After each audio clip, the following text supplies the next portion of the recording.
நான் கொண்டு வந்து எல்லா சீர்திருத்தத்தையும் வாபஸ் வாங்கிக்கிறேன். முதல்ல அதை செய். கவிதா, இதை சொல்லவா திவ்யா உன்னை கூப்பிட்டா?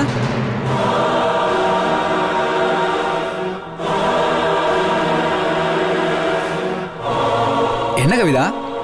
அது முக்கியமான விஷயம் சொன்னா அதை எப்படி உன்கிட்ட சொல்றதுன்னு தான். பரவாயில்ல கவிதா, எதுவா இருந்தாலும் சொல்லு. அண்ணே, நீ திவ்யாவை மறந்துடு.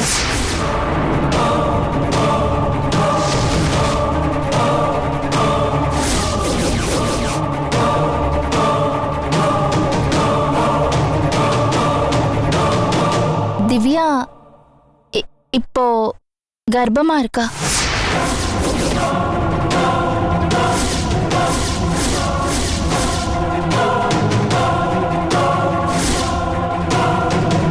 கவிதா, என்ன சொல்ற?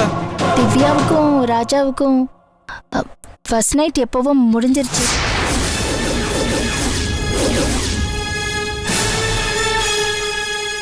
இப்போ அவ கர்ப்பமா இருக்கா.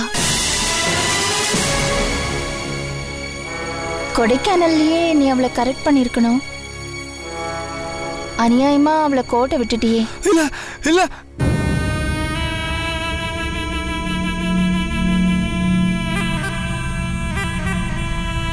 திவ்யா திவ்யாவை நான் எவ்வளவு சின்சியரா லவ் பண்ண, கடைசியில இப்படி ஆயிடுச்சு.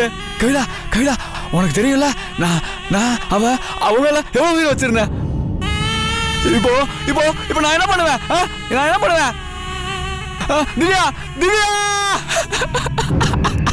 ஆனா இவ்வளவு கெட்டதுலயும் ஒரு நல்லது நடக்க போகுது.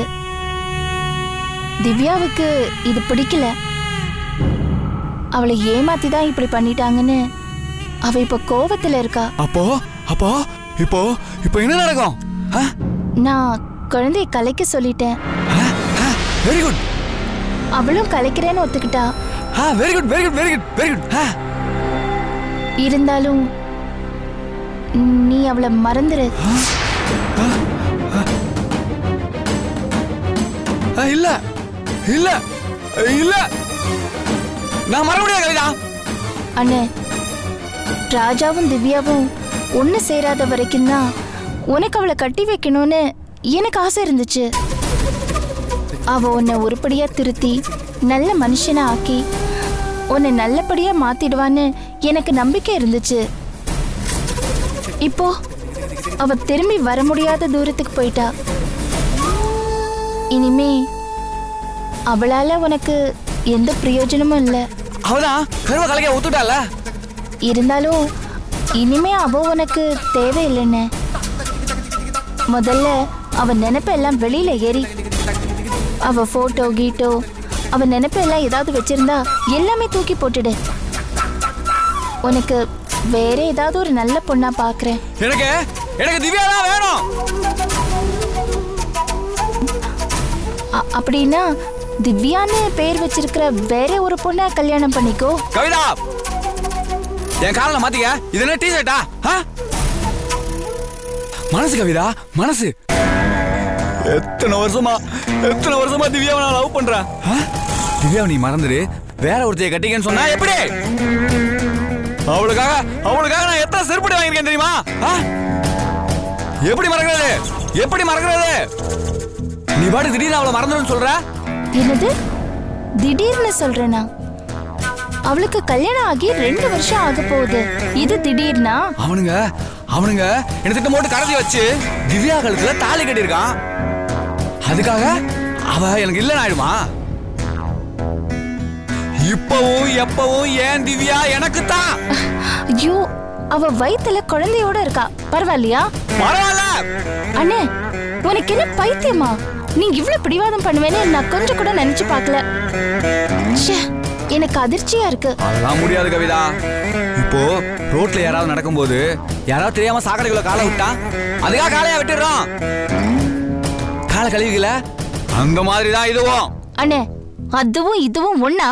ஆமா, என் திவ்யா சாக்கடையில காலை விட்டுட்டா. இல்ல அவளா விடல, அந்த ராஜா தான் அவளை தள்ளி விட்டுட்டான். இதோ பார், அவ காலை மட்டும் கழுவிட்டு வந்தா போதும், அவளை நான் காலம் பூரா வச்சு காப்பாத்துவேன். ச்சீ, உனக்கு புத்தி கெட்டு போச்சு. ஆமா, திவ்யா கர்ப்பமா இருக்கான்னு நீ ஷாக்ல இருக்க. அதான் இப்படி அபத்தமா உளறிக்கிட்டு இருக்க. நிதானமா கொஞ்சம் யோசிச்சு பாரு. கவிதா, நான் நல்லா யோசிச்சுட்டேன். அவ கர்ப்பமா இருந்தாலும் பரவாயில்ல, அவளை என்னால மறக்க முடியாது, மறக்க முடியவே முடியாது.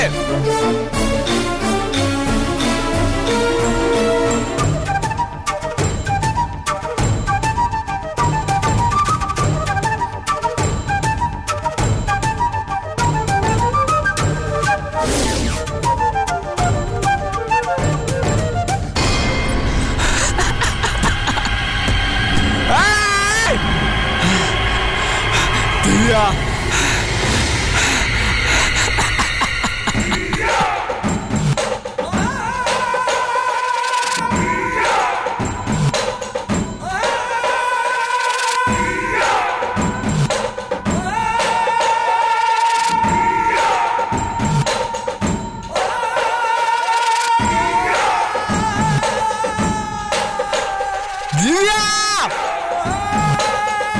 உன்னை விட மாட்டேன், என்கிட்ட இருந்து உன்னை போக விட மாட்டேன்.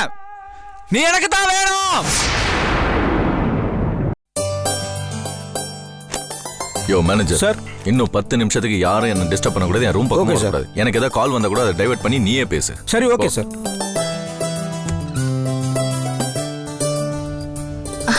ஆச்சரியமா இருக்கு. என்கிட்ட என்னமோ பேசணும்னு சொல்லி வர சொல்லிருக்கீங்க. எப்படி இருக்கீங்க? அதான் சொன்னேனே ஆச்சரியமா இருக்குன்னு. கவிதா, உங்க மூலியமா ஒரு சின்ன உதவி ஆகணும். இப்ப நான் சென்னையில இல்ல, காஞ்சிபுரத்துல இருக்கேன். அது பரவாயில்ல, ஆனா இது என் பர்சனல் விஷயம். சரி, சொல்லுங்க. கவிதா, இப்போ தாத்தாவோட ஆபீஸை நான் தான் பாத்துக்கிறேன். இந்த ஆபீஸோட எம்டியும் நான் தான். நான் கேள்விப்பட்டேன், ஆனா இப்பதான் உங்களுக்கு சொல்லணும்னு தோணி இருக்கு. நான் எம்டியா இருக்கிறது யாருக்கோ பிடிக்கல போல. அடிக்கடி என்ன ஃபோன் பண்ணி மிரட்டுறான். அவன் யாருன்னே தெரியல. அவனை கையும் களவுமா நம்ம கண்டுபிடிக்கணும். சரி, ப்ராப்பரா போலீஸ் ஸ்டேஷன்ல கம்ப்ளைண்ட் பண்ணுங்க, அவனை ட்ரேஸ் அவுட் பண்ணலாமே. ஐயோ, அதெல்லாம் வேணாம். அவன் அப்பவே ஒரு ஃப்ராடுன்னு எனக்கு தெரிஞ்சு போச்சு. இப்போ பிரச்சனை என்னன்னா, அவன் எனக்கு ஃபோன் பண்ணி இன்னும் 2 நாள்ல 10 லட்ச ரூபா கொடுக்கணும்னு சொல்லி என்ன மிரட்டுறான்.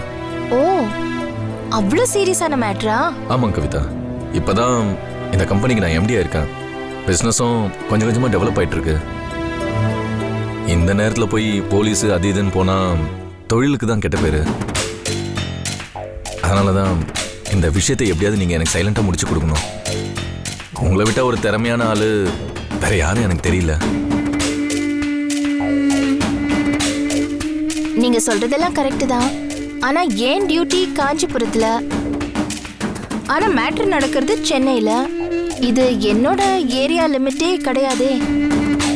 அப்புறம் நான் எப்படி இங்க வேலை செய்ய முடியும்? ஏதாவது பண்ணணும் கவிதா. 10 லட்ச ரூபா மேட்ரு. கஷ்டம்தான் மாதவன், உங்களுக்கு ஹெல்ப் பண்ணணும் தான் ஆசைப்படுறேன், ஆனா என்னால முடியாதே. எங்க டிபார்ட்மெண்ட்ல இருந்து கூட அப்புறமா சட்ட சிக்கல் வரும். I am sorry. நான் வேணும்னா வேற யாரையாவது ரெஃபர் பண்ணட்டுமா? நீங்க அவனை எப்படியாவது அடிச்சு புடிச்சிடுங்க. இல்ல வேணாம் கவிதா, பரவாயில்ல. அதிகமா கூட்டம் சேர்த்துக்க நான் விரும்பல. என் தங்கச்சி திவ்யாவோட க்ளோஸ் ஃப்ரெண்ட் ஆச்சு, அதனால உதவி செய்வீங்கன்னு நான் நினைச்சேன். அதான் பரவாயில்ல, நான் பாத்துக்கிறேன். சாரி, தப்பா எடுத்துக்காதீங்க. இல்ல, இட்ஸ் ஓகே. உங்களுக்கு வேற யார் மேலயாவது டவுட் இருந்தா கூட சொல்லுங்க. நம்ம பிரைவேட் டிடெக்டிவ் ஏஜென்சி வச்சு அவனை ட்ரேஸ் அவுட் பண்ணலாம். எனக்கு யார் மேலேயும் சந்தேகம் இல்லை கவிதா. என்னை மிரட்டுறவன் யாருன்னு எனக்கு நல்லாவே தெரியும். அவனை கையும் களவுமா ஆதாரத்தோட பிடிக்கிறதுக்காக தான் எனக்கு உங்களோட உதவி தேவை. அப்படி யார் மேல உங்களுக்கு சந்தேகம்? அந்த சரசுவோட தம்பி சங்கர் மேலதான்.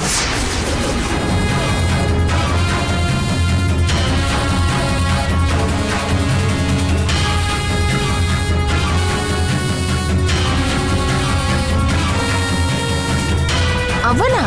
அவனேதான் கவிதா, அவனேதான். பணத்தை கேட்டு மிமிக்ரி வாய்ஸ்ல என்ன மிரட்டிட்டு இருக்கான். அவனை பிடிக்கதான் எனக்கு உங்களோட உதவி தேவை. ஓ, பணம் எல்லாம் கேட்டு மிரட்டுறானா? 6 மாசமா இந்த ஆபீஸ்ல எம்டி அவன் இருந்திருக்கான். காலம் முழுக்க அவனுக்கு ஆசை இருக்கும், அதுக்கு பணமும் தேவை. அதான் என்ன பயமுறுத்துறான். இத முதல்ல நீங்க என்கிட்ட சொல்லக்கூடாதா மாதவன்? இப்ப நான் ஆட்டத்துக்கு ரெடி. உங்களுக்காக நான் உதவி பண்றேன். இல்ல நீங்க இது உங்க ஏரியா லிமிட் இல்லைன்னு சொன்னீங்க, அதான். அட, கிரைம் எங்க நடந்தா என்ன? தட்டி கேட்க வேண்டியதும் தடுக்க வேண்டியதும் போலீஸோட கடமை. இந்த ஏரியா கீரியால சும்மா அந்த சங்கரோட ஆட்டத்தை முடிக்கணும். இந்த விஷயத்துல நீங்க இவ்வளவு ஆர்வம் காட்டுறீங்கன்னா அந்த சங்கர் உங்க வீட்டையும் வாலாட்டி இருப்பான்னு நான் நினைக்கிறேன். அவன் வாழ ஒட்ட நறுக்கணுங்க. என்ன மிரட்டின நிச்சயம் அந்த சங்கர் தாங்க. அப்படி மட்டும் இருந்தது, அந்த சங்கர் செத்தான். அவனை என்னைக்கு நீங்க வெட்டி பொலி போடுறீங்களோ அன்னைக்குதான் எனக்கு தீபாவளி. நமக்குன்னு சொல்லுங்க.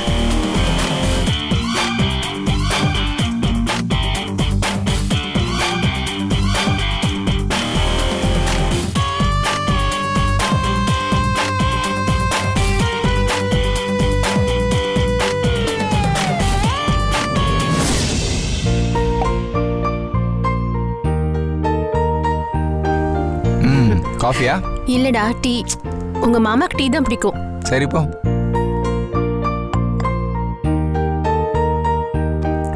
சங்கர், சொல்லுங்க. நாளைக்கு காஞ்சிபுரம் கிளம்புறேன். என்னங்க, என்ன திடீர்னு காஞ்சி போறோம்? பாரு, நீ எதுவும் பேசக்கூடாது சொல்லிட்டேன். என் கூட வர விருப்பம் தான் வா, இல்லை உன் தம்பி கூட தங்கிக்க. ஏன் மாமா, இங்க ஏதாவது கம்ஃபர்டபுளா இல்லையா? ஏதாவது இருந்தா சொல்லுங்க. என்னப்பா, நான் கவர்மெண்ட் சர்வெண்ட், இபில ஏஇயா இருக்கேன். இத்தனை நாள் ஆபீஸ்க்கு லீவ் போட்டு இங்க உட்காந்துருக்கேன். எனக்கு போர் அடிக்குதுப்பா. உங்களுக்கு என்னங்க போர் அடிக்குது? நேத்துன்னு ஷாப்பிங் கூட்டிட்டு போக சொன்னேன். அந்த மாதவன் கூட பிரச்சனை பண்ணிட்டு எனக்கு மூட் அவுட்னு வந்துட்டீங்க. கடைசியில ஷாப்பிங்கே போகல. இது பாருங்க ப்ளீஸ், இன்னைக்காவது என்ன ஷாப்பிங் கூட்டிட்டு போங்க. அக்கா அக்கா பேசுறது போதும், எனக்கு லேட் ஆயிடுச்சு. போய் டிஃபன் பாக்ஸ் எடுத்துட்டு வா. ஏய், டெய்லி உன்னோட இதே தொந்தரவா போயிடுச்சுடி. நைட் முழுக்க கண்ணு முழிச்சு மொபைல நோண்டிட்டே இருக்க வேண்டியது, லேட்டா தூங்க வேண்டியது, காலைல சுடு தண்ணி ஊத்திக்கிட்டு அப்படியே ஓடிட வேண்டியது. ஐயோ, உன் லெக்சர் எல்லாம் சாயங்காலம் வந்து கேட்டுக்கிறேன். இப்ப லஞ்ச் பாக்ஸ் குடுக்குறியா? எனக்கு டைம் ஆச்சு. இங்க பாருடி, இன்னைக்கு நானும் மாமாவும் ஷாப்பிங்க்கு போகணும். எங்களுக்கு வண்டி வேணும். என்னைக்குமா? நேத்து தானே கொடுத்தேன். நேத்து உன் மாமாக்கு மூட் அவுட்டான். என்ன மாம்ஸ், என்ன டிராப் பண்ணி இன்னைக்கு வரீங்களா? இன்னைக்கு மாதவனை நடு ரோட்ல முட்டி மோதி மல்லு கட்டுவோம். இன்னைக்கு நம்ம வேற குரூப் கிட்ட அவனை அடி வாங்க வைப்போம். இப்படியே ஒரு 10 நாள் செஞ்சோன்னு வைங்க, அவன் தோலை உரிச்சு புது மனுஷன் ஆக்கிடலாம். வேணாமா தாயே, நாங்க நடந்தே ஷாப்பிங் போய்க்கிறோம். பயப்படாதீங்க மாம்ஸ், அவன் கார் நம்பரை நான் நோட் பண்ணி வச்சிருக்கேன். இனிமே ரோட்ல அவனை எங்க பார்த்தாலும் நானே போய் வாலண்டரியா இடிச்சு அவனை அடி வாங்க வைப்பேன். இந்த விளையாட்டுக்கெல்லாம் நான் வரல. நாங்க காஞ்சிபுரம் கிளம்புறோம். ஐயே, போயும் மாதவனுக்காகவா பயப்படுறீங்க நீங்க? இங்க பாரு, மாமாவை இன்னைக்கு என் கார்ல நான் கூட்டு போறேன். டேய், என்னடா நீ? நான் அவரை கூட்டிட்டு ஷாப்பிங்க்கு போகணும்னு சொல்றேன். நீ எங்க அவரை கூட்டிட்டு போற? அது சஸ்பென்ஸ். ஷப்பா, இவன் ஓவரா பில்டப் கொடுத்துட்டு இருப்பான். அக்கா, நீ தயவு செஞ்சு டிஃபன் பாக்ஸ கொடு. வா வா வா வா வா. என்ன சங்கர், என்ன சஸ்பென்ஸ்? எங்க கூட்டு போற? நான் சொல்றேன் மாமா. சரி, நான் கிளம்புறேன். பாய் பாய் பாய் பாய். மாம்ஸ். எங்கப்பா? சொல்றேன், குடிங்க.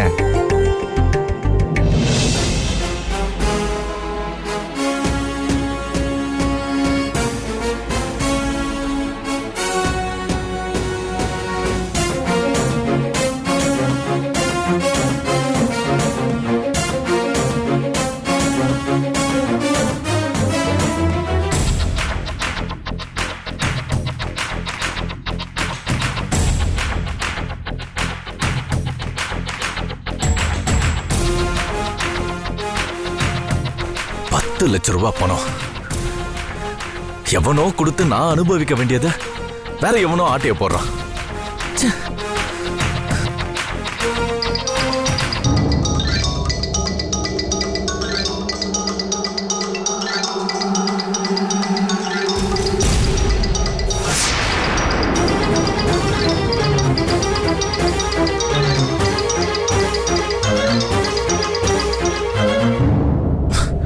ஹலோ, என்ன மாதவா, தெய்வத்துக்கு படையல் ரெடி ஆயிருச்சு போல இருக்கு.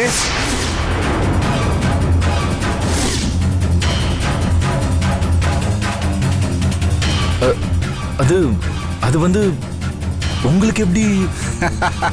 அது உனக்கு தேவையில்லை. கான்ட்ராக்டர் கொடுத்த 10 லட்சம் ரூபாய் 1000 ரூபாய் கட்டா தானே இருக்கு. கான்ட்ராக்டர் அது உங்களுக்கு எப்படி? மாதவா, தெய்வத்துக்கு எல்லாமே தெரியும் மாதவா, நீ சொல்லு. ஆமாம், எல்லாமே 1000 ரூபாய் கட்டு தான். அதை அப்படியே அந்த ஜவுளி கடை பாக்ஸ்ல போட்டு எடுத்து வை. ஏங்க, அந்த பாக்ஸுக்கு நான் எங்கங்க போவேன்? அதுவும் டேபிள் மேலேயே இருக்குது பாருக்கண்ணா.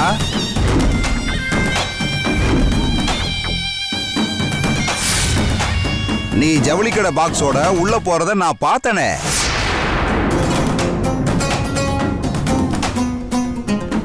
அங்கே இங்கேன்னு என்ன தேடாத மாதவா, நான் சொல்றத மட்டும் செய். யாருக்கும் சந்தேகம் வராதபடி அந்த பணத்தை எடுத்து அந்த பாக்ஸ்குள்ள வச்சு வெயிட் பண்ணு. பணத்தை எங்க தரணும், எப்படி தரணும்னு நான் சொல்றேன்.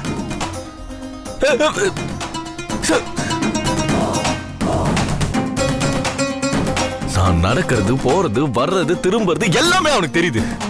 அப்படின்னா அவன் எங்கேயோ இருந்துகிட்டு இங்க என்ன எப்படியோ பார்த்துட்டு இருக்கான். இந்த ரூம்ல எங்கேயோ ரகசிய கேமரா இருக்கு.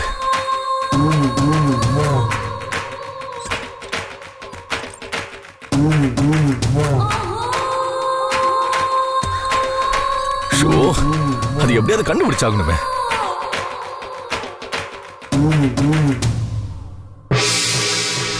யோ கிழவா, பணத்தை கொடுத்த, பதவியை கொடுத்த, அது எங்கேயாவது அனுபவிக்க விட்டியா? இந்த ரூம்ல எங்கேயோ ரகசிய கேமரா இருக்குது. நீ பாத்துக்கிட்டு தானே இருக்க, ஏதாவது பண்ணியா?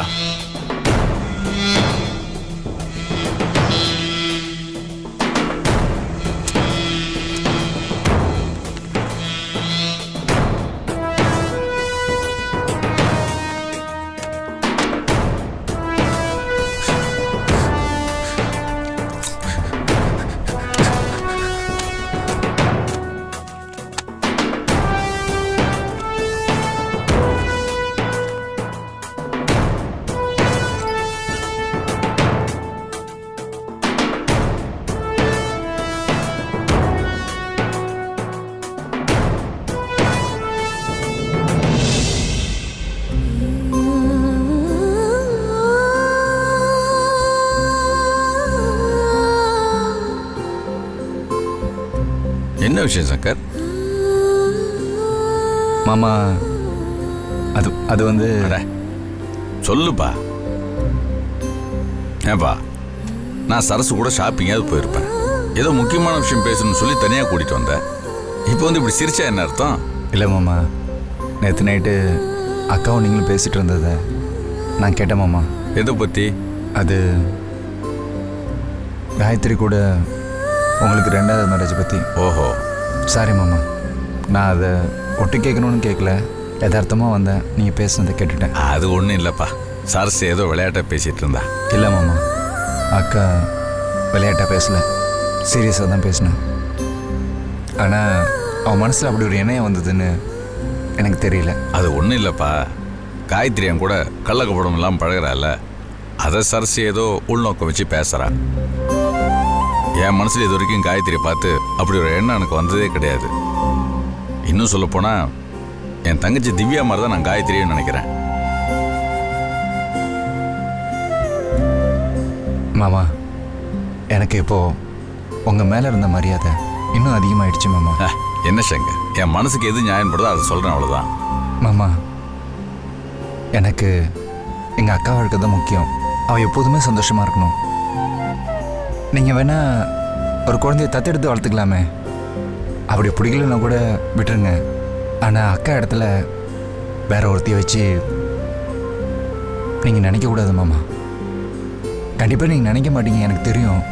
இருந்தாலும் சொல்கிறேன். காயத்ரி விஷயத்தை சொல்கிறதுக்காக நீ காரில் இவ்வளோ தூரம் தனியாக கூட்டம்னு சொல்ல வேண்டிய அவசியமே கிடையாது. இந்த விஷயத்தை நீ அங்கேயே என்கிட்ட சொல்லியிருக்கலாமே, அப்பயே ஏற்றுட்டு இருப்பேனா? அக்காவுக்கு திடீர்னு ஏன் இப்படி ஒரு எண்ணம் வந்துச்சுன்னு எனக்கு தெரியல. ஒரு சமயம் நீங்களும் காயத்ரியும் பழகிறத வச்சு அப்படி சொல்லியிருப்பாலும். அவளுக்கு அப்படி தோணலப்பா, குழந்தை இல்லாத குறை, அதனால இப்படிலாம் யோசிக்க தோணுது.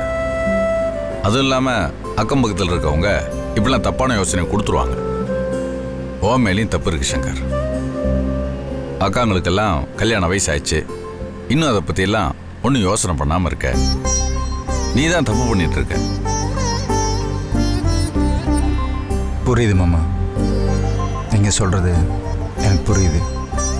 ஆனால் இந்த நிமிஷம் வரைய நீங்களும் அக்காவும் நிம்மதியாக வாழ்க்கையில் செட்டில் ஆகலை. என்ன பண்ண சொல்கிறீங்க? உங்களுக்கு கல்யாணம் பண்ண புதுசில் சென்னையில் இருந்தீங்க. அப்போது மாதவனோட டார்ச்சர். அப்படி இருக்கும்போது என்னால் அடுத்ததை பற்றி எப்படி யோசிக்க முடியும்? அந்த சூழ்நிலையில் சுந்தரலிங்கம் தாத்தாட்ட மாட்டிக்கிட்டு என் வாழ்க்கையை நாசமாக போச்சு. என் மேலே கேஸ் போட்டார். அந்த தாத்தா என்னை கொல்ல கூட முயற்சி பண்ணார். என்னை ஜெயிலுக்கு அனுப்பிச்சிட்டாரு. நான் அரிசிலரில் ஏறி இந்த ஊரை விட்டே ஓடிலான்னு கூட நினச்சிருக்கேன்.